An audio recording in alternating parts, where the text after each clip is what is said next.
تاجدار ختم نبوت. باقی مرضی ہے. یہ آخری جی بات تھی.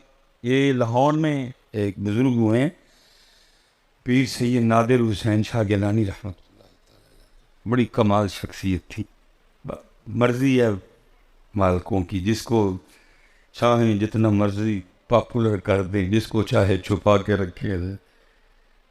کوئی بس رنگ ہے مالک. حضرت نے ایک بڑی خوبصورت کتاب لکھی، مجھے صاحبزادہ صاحب نے عطا فرمائی، لیکن وہ کہیں آگے پیچھے ہو گئی. حضرت نے اس میں لکھا ہے، وہ کہتے ہیں ساڑھے محلے دا بابا سی جڑا وہ لوگوں کی حجامت وغیرہ بنایا کر. ایک وقت آیا حضرت اس نے حجامت کرنی، حج پہ گیا، پھر آ کے کسی کی حجامت نہیں، بس اپنے دکان کے باہر کرسی پہ بیٹھا نا روتا ہے. شاہ صاحب کہتے ہیں میں نے جب بھی گزرنا اس کو روتے دیکھ. ایک دن میں کھڑا ہو، میں نے کہا بابا جب سے تو حج سے آیا ہے بال کاٹنے میں لوگوں میں چھوڑ روتے ہی رہتے ہیں کیا. تو شاہ صاحب نے لکھا ہے اپنی کتاب میں، وہ کہتے ہیں جی وہ بابا مجھے آگے سے کہتا ہے شاہ جی بڑا شوق تھا حج کا، فرض نہیں تھا، شوق تھا، نفل تھا میرے. کچھ میں نے پیسے جمع کیے، کچھ محبت کرنے والوں نے مدد کی، اور پھر چل مدینہ ہو گیا.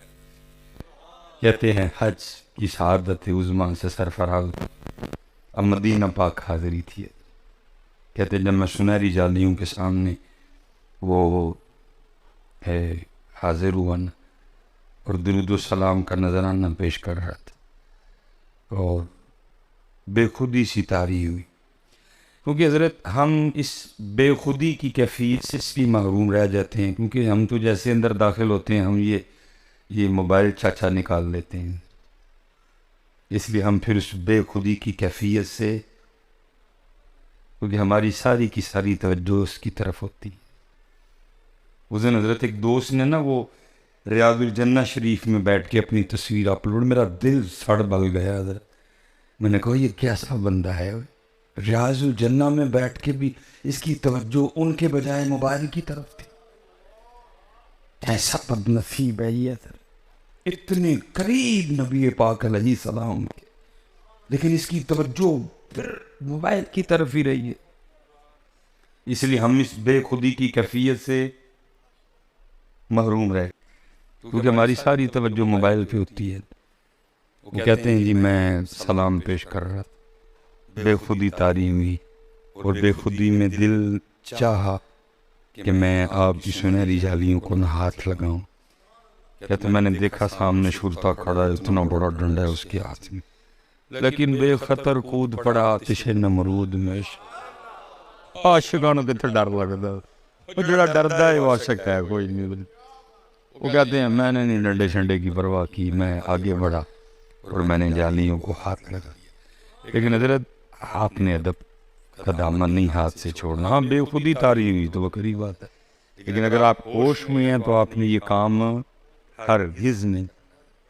ہاں بے خودی طاری ہوئی بکری بات.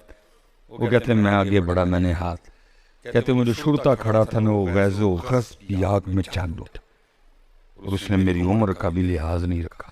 اس نے میرے ہاتھ پہ نا پوری شدت سے ڈنڈا دے مارا. ادھر تو ادھر جی جوان کو بھی ڈنڈا لگے تو اس کی بھی جان نکل جاتی ہے کیونکہ جگہ اس طرح کی ہے. وہ تو تھے ہی بابا جی. وہ کہتے ہیں جب ڈنڈا لگا نا اس کی ضرب اتنی شدید تھی کہ میں اس کی شدت کو برداشت نہیں کر سکا. دل گھبرایا، سر چکرایا، میں زمین پہ حضرت. کہتے جیسے یہ دعا بند ہوئی اندر کی کھل گئی حضرت.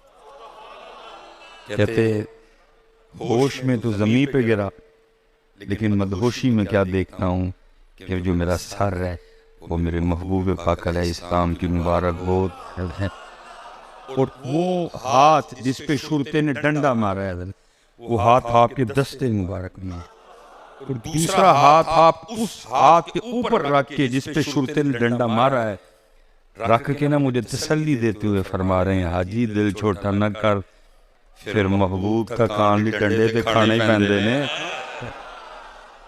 حضرت وہ تو بیٹا کسی کا ایک ڈنڈا بھی نہیں رکھتے ہیں، لیکن شر صرف اتنی ہے پہلے دیکھا جائے گا ڈنڈا ساڑھے لی کھادا ہوں کہ واہ واہ نہیں کھادا سے. وہ تو ڈنڈا نہیں پتا دیکھ سکتے کسی نے. شرط یہ ہے کہ کسی نے کھایا ہو کبھی. جس سے میرے پتر، میں جتنے نوجوان بیٹھے ہیں پتر کم کری ہوں. خدا دا واسطہ جے تڑے سامنے تڑا پاکستان تباہ ہوندا. کنی دیر بہ کے تماشا دیکھنا جی. اٹھو میرے بچیو، صرف تمہارے اٹھنے کی دیر ہے، تمہارے ہوش میں آنے کی دیر ہے، سب کچھ ٹھیک ہو جائے گا. وما علینا الا البلاغ المبین. نماز اذان